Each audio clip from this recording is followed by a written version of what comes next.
Good afternoon dear student. आज आपका next lesson class +1 political science subject का 5th lesson शुरू करने जा रहा हूँ, जो लेसन का नाम है आपका अधिकार, को अंग्रेजी में राइट्स कहते हैं। अधिकार आपके ज़्यादातर आपके परिचित मौलिक अधिकार से ही परिचित होंगे कि हमें मौलिक अधिकार मिले हुए हैं। मौलिक अधिकार का भी आपको पूरा नहीं पता होगा कि कौन कौन से मौलिक अधिकार हैं, तो और इन अधिकारों में क्या अंतर है, वो चीज़ें आपको मैं बताऊंगा कि किस तरीके से कौन सा अधिकार होता है। तो सबसे पहले आपका लेते हैं आर्थिक अधिकार। अधिकार का अर्थ में अधिकार का अर्थ जीवन की सुख सुविधाएँ, जो परिस्थितियाँ होती हैं जिनको जैसे हम प्राप्त करके या किसी व्यक्ति लेकर सरकार से अपने जीवन का उचित विकास कर सकते हैं। आधुनिक जो लोकतंत्र राज्य हैं उनमें सभी नागरिकों को या व्यक्तियों को विभिन्न प्रकार के अधिकार प्रदान किए गए हैं। जैसे एग्जाम्पल आपका है प्राकृतिक अधिकार, आगे लिखे हुए हैं, नैतिक अधिकार, कानूनी अधिकार या मौलिक अधिकार। इनको एक्सप्लेन करके बताऊंगा कि मेन मकसद अधिकार का कह सकते हो कि वे अधिकार, वे सुविधाएं जिनको प्राप्त करके व्यक्ति अपना उचित विकास कर सकता है, उन्हें ही अधिकार कहते हैं। नेक्स्ट अब अधिकार के प्रकार आ जाते हैं। अधिकार के प्रकार में आपके आ जाते हैं प्राकृतिक अधिकार, नैतिक अधिकार और कानूनी अधिकार। इस तरीके से जो अधिकार आते हैं वो होते हैं। अब इनमें कौन कौन से अधिकार का क्या काम होता है, किस तरीके से जो करते हैं, इनके अंदर भी कुछ विशेष अधिकार कह सकते हो कि मिले हुए हैं। तो पहला आपका प्राकृतिक अधिकार लेके चलते हैं। प्राकृतिक अधिकार का कहने का मतलब है कि जिस नाम से ही थोड़ा सा आपको अनुमान लग रहा होगा कि प्राकृतिक अधिकार वे अधिकार जो व्यक्ति को प्रकृति रूप में जन्म के साथ ही मिल जाते हैं, उन्हें प्राकृतिक अधिकार कहते हैं। जैसे स्वतंत्रता का अधिकार, संपत्ति का अधिकार, जीवन जीने का अधिकार। ये जो अधिकार हैं ये व्यक्ति को प्राकृतिक अधिकार कहे जाते हैं, जो जन्म के आधार कह सकते हैं कि जो उसको किसी विशेष व्यक्ति ने नहीं दिए। जैसे ही व्यक्ति का जन्म हुआ उसको ये अधिकार ऑटोमेटिक मिल जाते हैं, स्वतः ही मिल जाते हैं, उन्हें प्राकृतिक अधिकार कहते हैं। नेक्स्ट आपका आता है कि नैतिक अधिकार। नैतिक अधिकार में कह सकते हो कि नैतिक कर्तव्य से समझ सकते हो। नैतिक अधिकार मनुष्य तथा समाज के कल्याण के लिए व्यक्ति को जो अधिकार दिए जाते हैं वे अधिकार नैतिक अधिकार कहलाते हैं। और इन अधिकारों का निर्माण कह सकते हो कि समाज करता है, क्योंकि जीवन की सुरक्षा, स्वतंत्रता, धर्म पालन, शिक्षा प्राप्ति अधिकार, ये अधिकार होते हैं। ये अधिकार आपके समाज में रहकर ही आप इनका पालन कर सकते हो या अपना सकते हो, कह सकते हो। नेक्स्ट आपका आता है कि कानूनी अधिकार। जो अधिकार किसी राज्य या द्वारा अपने नागरिकों को, या किसी कह सकते राज्य कह लो, देश कह लो, उसके द्वारा अपने नागरिकों को या अपने जो स्थानीय निवासी हैं उनको दिए जाते हैं, वो कानूनी अधिकार कहलाते हैं, जिनके ऊपर कह सकते हो कि कानून का प्रभाव रहता है। अगर उन अधिकारों की कोई उल्लंघन करता है या उन अधिकारों को कोई छीनता है तो उनके ऊपर कानूनी कार्रवाई की जा सकती है। कानूनी अधिकारों का उल्लंघन करने वालों को कह सकते हो कि सज़ा का प्रावधान भी है। तो अब नेक्स्ट इसमें आपका ले लेते हैं कि भाई अधिकार आगे भी आएंगे, आपको एक्सप्लेन करके बताया जाएगा पूरा एक ग्राफिक टाइप से कि भाई जो अधिकारों का वर्गीकरण है वो किस तरीके से किया गया है। जो अधिकार हैं पहले मैंने आपको 2-3 बता दिए, प्राकृतिक अधिकार, नैतिक अधिकार, कानूनी अधिकार। अब इनके पार्ट हो जाते हैं 4 पार्ट हो जाते हैं कि भाई जो मौलिक अधिकार हो गया आपका, एक सामाजिक अधिकार, आर्थिक अधिकार, राजनीतिक अधिकार। इनके अंदर अब कौन कौन से आते हैं। तो पहले मैं आपको मौलिक अधिकार लेके चलता हूँ कि मौलिक अधिकार किसे कहते हैं, किस आधार पर कहा जाता है। तो मौलिक अधिकार वे अधिकार होते हैं जो किसी भी देश के नागरिकों को उसके संविधान द्वारा, जिनका संविधान में उल्लेख होता है और संविधान में मेंशन होता है, उनको वो अधिकार दिए जाते हैं मानव के जीवन के उचित विकास के लिए होता है। सारे अधिकारों का मीनिंग होता है कि भाई मनुष्य अपने जीवन का उचित विकास करे। लेकिन मौलिक अधिकार हो जाते हैं जिनका कानूनी रूप से कह सकते हो कि संविधान में उल्लेख होता है, वो आपके मौलिक अधिकार कहलाते हैं।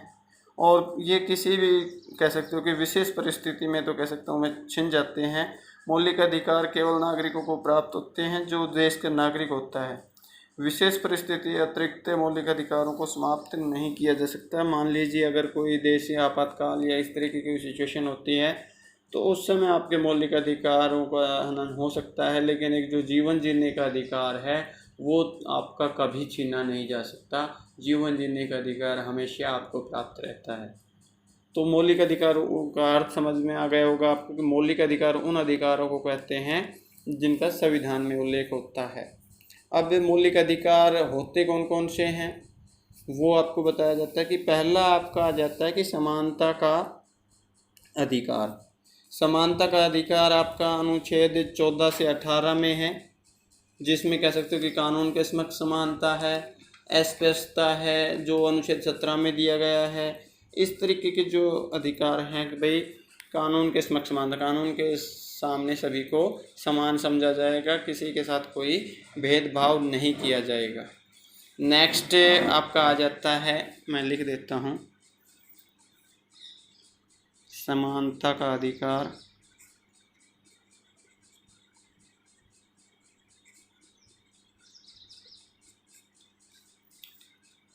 शॉर्ट में लिख रहा हूँ, अनुच्छेद 14 से 18।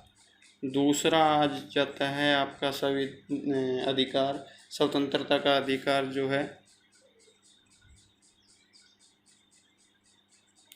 स्वतंत्रता का अधिकार ये अनुच्छेद 19 से 22 में है।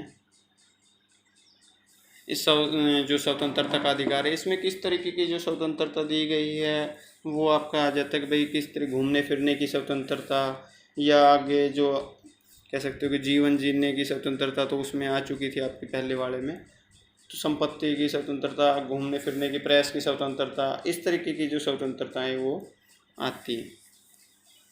नेक्स्ट तीसरा आ जाता है शोषण के विरुद्ध अधिकार। शोषण के विरुद्ध अधिकार में आता है कि भाई अगर किसी बच्चे से या किसी दूसरे व्यक्ति से किसी कार्य के लिए उचित वेतन नहीं देना या उसकी कम उम्र होने के कारण उसे अधिक कार्य कराने जाने के कारण, तो ये होता है कि शोषण के विरुद्ध अधिकार अनुच्छेद कैसे लिख देता हूँ 23-24 में। 23-24 में। नेक्स्ट आपका चौथा है धार्मिक स्वतंत्रता का अधिकार।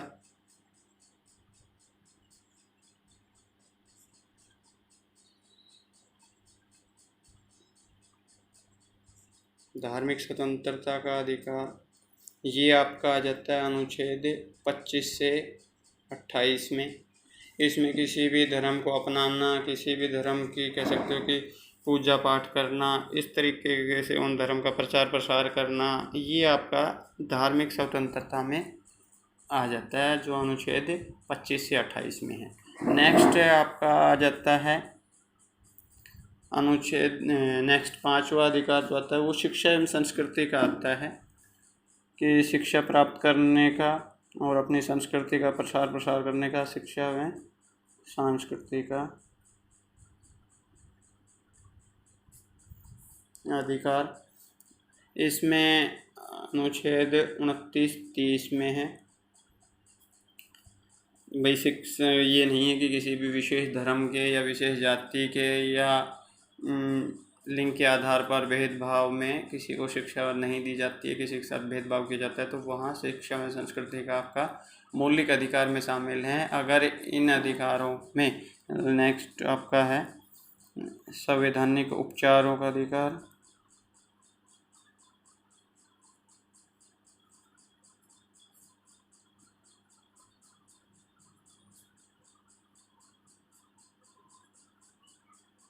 ये अनुच्छेद 32 में। तो आपको ये 6 मौलिक अधिकार दिए गए हैं। इस 6 मौलिक अधिकार में कह सकते हो कि 5 मौलिक अधिकार हैं, ये आपके अधिकार में काउंट किए गए हैं और ये भी आपका अधिकार है, लेकिन इसमें किसी विशेष छूट की नहीं, बल्कि इनमें जो ऊपर के आपके 5 अधिकार हैं इनकी अपील करने का अधिकार दिया गया है। अगर इन अधिकारों का कहीं आपके अधिकारों का हनन होता है तो इससे 6 नंबर के संवैधानिक उपचारों के अधिकार अनुच्छेद 32 के तहत आप हाई कोर्ट या डायरेक्ट सुप्रीम कोर्ट में भी याचिका दायर कर सकते हो कि हमारे इस तरीके से अधिकारों का हनन किया जा रहा है। तो आपके ये हैं मौलिक अधिकार। 6 आपके मौलिक अधिकार हैं। पहले एक संपत्ति का अधिकार भी होता था जिसको हटा दिया गया है 44वें संविधान संशोधन द्वारा। तो अब आपका नेक्स्ट लेके चलते हैं कि सामाजिक अधिकार में क्या आता है। जो अधिकारों के पूरा बताया मैंने कि भाई किस तरीके से कौन सा है, उसमें अब आपका नेक्स्ट आता है सामाजिक अधिकार। सामाजिक कह लो या नागरिक कह लो, उसमें आ जाएगा आपका जीवन का अधिकार, विचार व भाषण की स्वतंत्रता का अधिकार, जो सामाजिक अधिकार है उसमें कह रहा हूँ। और इसमें स्वतंत्रता का अधिकार, भ्रमण का अधिकार, घूमने फिरने का जो बताया था, सभा बुलाने का अधिकार, भाई 5-10 लोग या 20 लोग इकट्ठे हो सकते हो, लेकिन इस टाइम नहीं हो सकते क्योंकि कोरोना वायरस का कारण धारा 144 लगी हुई है। तो इस जो शिक्षा का अधिकार है, परिवार का अधिकार, परिवार का अधिकार में शिक्षा का बता दिया मैंने, ग्रहण करने का अधिकार जैसे, और परिवार का अधिकार कि आप शादी वगैरह करके अपने परिवार को आगे बढ़ा सकते हो। धर्म का अधिकार, संपत्ति का अधिकार जो मैंने बताया कि मौलिक अधिकार में था, लेकिन ये सामाजिक अधिकार के रूप से आप अपना आर्थिक स्थिति को सुधार सकते हो। नेक्स्ट आ जाता है आपका आर्थिक अधिकार। आर्थिक अधिकार में जो काम करने का अधिकार है, वेतन प्राप्त करने का अधिकार है, उचित अवकाश प्राप्त करने का अधिकार है, एक काम के जो घंटे निश्चित होते हैं उसका अधिकार है। ये आपके अधिकार आर्थिक अधिकार में आ जाते हैं कि भाई आपको जो काम कर रहे हो उसमें आपको अवकाश भी ज़रूरी है, और जो आपका ये नहीं भाई पूरे सप्ताह संडे को भी आपकी छुट्टी न की जाए, संडे को भी काम पे बुलाया जाए। ये आपका अधिकार है कि आपको सप्ताह में एक छुट्टी अवश्य दी जाएगी, और जो समान काम के लिए वेतन भी दिया जाएगा। ये नहीं कि भाई सिर्फ काम करवा लिया जाए और उसमें कम नहीं। और एक काम करने का अधिकार भी है कि भाई आप अगर योग्यता रखते हो और उसके आधार पर किसी वहाँ पर कोई वैकेंसी होती है तो वहाँ पर आप काम कर सकते हो। ये भी आपका आर्थिक अधिकार में आता है। एक नेक्स्ट आपका है कि राजनीतिक अधिकार। राजनीतिक अधिकार का जैसे नाम से ही आपको हो रहा होगा कि भाई राजनीतिक अधिकार क्या है। राजनीति में आएगा कि राजनीति से संबंधित अधिकार। राजनीति में जैसे आपको मत देने का अधिकार है, जिनकी 18 वर्ष की आयु पूरी हो जाती है वो अपने इच्छा से अपना मत दे सकते हैं।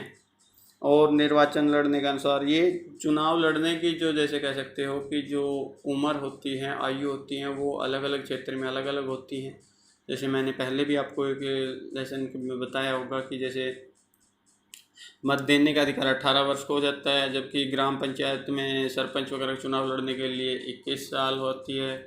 सांसद के लिए आप कह सकते हो कि विधानसभा के सांसद के लिए 25 साल है, और जब राज्यसभा के सदस्य चुने जाते हैं उनके लिए कह सकते हो कि 30 वर्ष की है, जबकि जो राष्ट्रपति वगैरह वो उनका चुनाव होता है उनकी आयु 35 वर्ष होती है। यहाँ तक कि जो राज्यसभा का कह सकते हो कि अध्यक्ष होता है वो भी उपराष्ट्रपति बनता है, तो उसकी अकेले की वो आयु कह सकते हो कि 35 वर्ष होती है, क्योंकि उपराष्ट्रपति 35 वर्ष की आयु पे बन सकता है।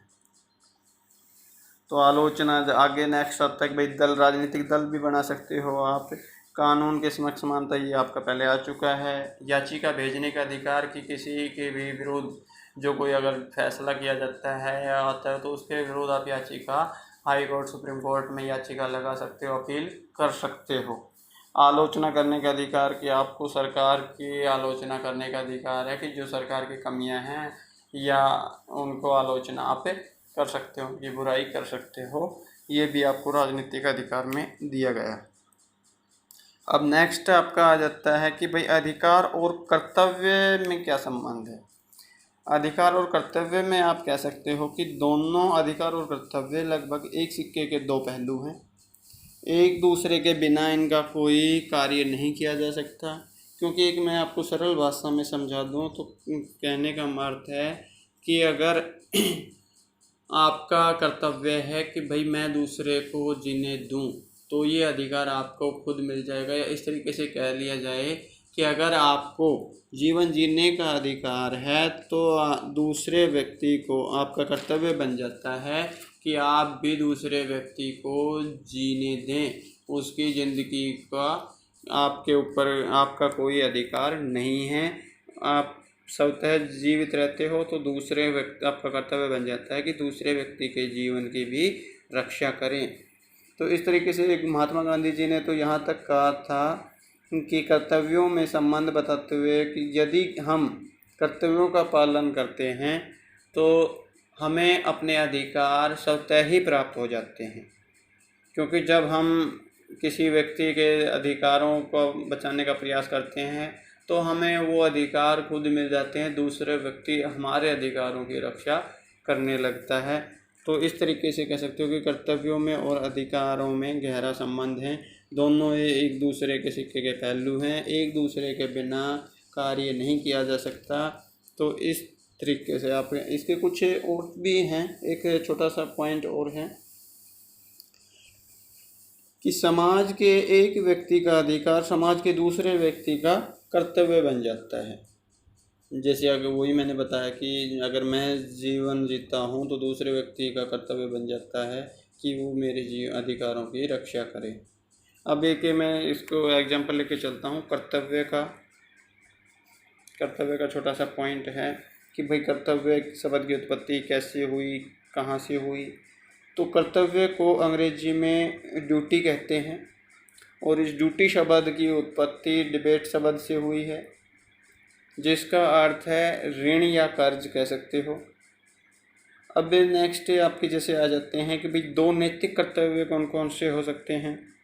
तो एक सत्य बोलना, सभी के साथ अच्छा व्यवहार करना, ये आपके नैतिक कर्तव्य में आ जाते हैं। जबकि जो प्राकृतिक अधिकार मैंने आपको बता दिए हैं कि स्वतंत्रता का अधिकार, जैसे जन्म लेते ही आप स्वतंत्रता जीवन जीने का अधिकार, ये भी आपको जन्म लेने पर ही प्राप्त हो जाता है। तो ये दो प्राकृतिक आपके अधिकार हैं। तो इस तरीके से ये लेसन भी आपका लगभग मैंने क्लियर किया। अगर कहीं डाउट होता है तो दोबारा से आप रिक्वायरमेंट डाल सकते हो, मैं आपके वो डाउट भी क्लियर कर लूँगा। मेरे पर्सनल नंबर पे कोई मैसेज सेंड करना जिसको भी जो भी प्रॉब्लम हो। जबकि आपको मौलिक अधिकार मेन सबसे इम्पोर्टेंट होते हैं जिनका संविधान में उल्लेख होता है, उसका मैंने आपको बारे में अच्छे से बताया। धन्यवाद।